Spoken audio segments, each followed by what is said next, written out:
My name's Jane and the house is called Bothan and we're on the Isle of Coll, which is a very beautiful island in the Inner Hebrides. We came to the island about 25 years ago, maybe slightly longer, and we fell in love with it. We fell in love with the beaches, we fell in love with just the peace and the sanctuary that the island offered. We always wanted to do something that was just a little bit different. And we met the guys, Iron and Pine, at a show 3 or 4 years ago, I think it was. And we saw a container build that they'd done, and it was just like a small self-catering container build. It was all self-contained, like a studio apartment.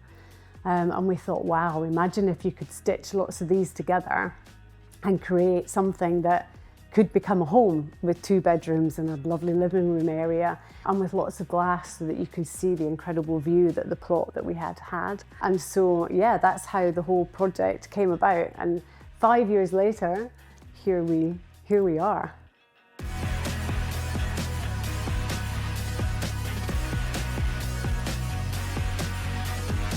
This was a fairly substantial project for us. When this first came to us, when we first started talking to Doug and Jane, the biggest unit we'd built was sort of two containers stuck together. So to go from that over the 2 years to get to this, it was quite a journey for us, but it was amazing. I think the first emotion is relieved.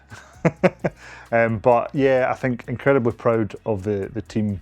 This place, I think one of the things that stands out is you look at the CGI images of this and it looks like it in real life. And I think that's a huge achievement for the team. So yeah, really proud of it.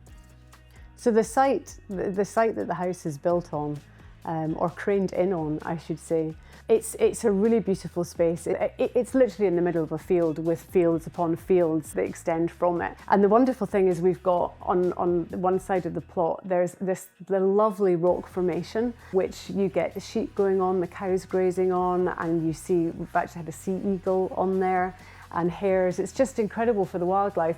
So the design and the interiors of the build were really based on outside. You know, you have to look at the nature and the environment and take all your colours and your textures from outside. So it's outside in. So the overall atmosphere, what we were trying to create was a space of escape and a space of peace. And I feel that we've got this because the plot itself offers that. And so what we needed to do was build something that enhanced the space and the peace that was already there. Flow of the living space was really important for us. And so what we wanted to do is have a very open plan space where you've got the dining, kitchen and the living room area all in one. So there's that lovely flow when people come round, you can be in the kitchen, but you can be in the sitting room and you can all still be part of the same space. And the same party, if you like. So that was really important for us. And because Doug does all the cooking, I like to sit beside the fire with a glass of Prosecco while he's cooking in the kitchen and still be able to talk to him. So the bathroom design, do you know, I think out of the whole house, that was probably the hardest thing to do. And I don't know why, because you just have a shower, a toilet and a sink. Everything about the house we wanted to be hugely considered. And we wanted everything to have a design element and have lovely shapes and textures that again mimic the environment. And so we went for Tom Dixon. We fell in love with Tom Dixon. Just the shape and the colours were really quite. The showers are black, and so the black of the external really worked. And the tiles as well were like cotton steel in colour.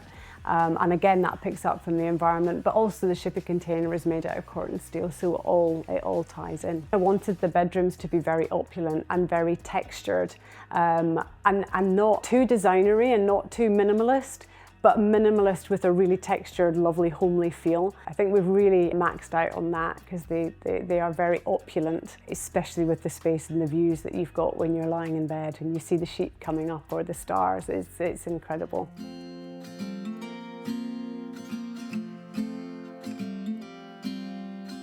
I think we keep coming in and pinching ourselves. I think we keep walking into every room and seeing a different aspect of the view because the weather changes, and so there's different colours, there's different things that you see that you hadn't seen before. And the reflection on the glass where you can see double landscapes, I hadn't appreciated that at all. The biggest and proudest moment is just walking in and seeing what we have created, Iron and Pine have created, which has just been magnificent. Do I see a future for residential property from shipping containers? Yes, my answer has to be yes, but yes, absolutely.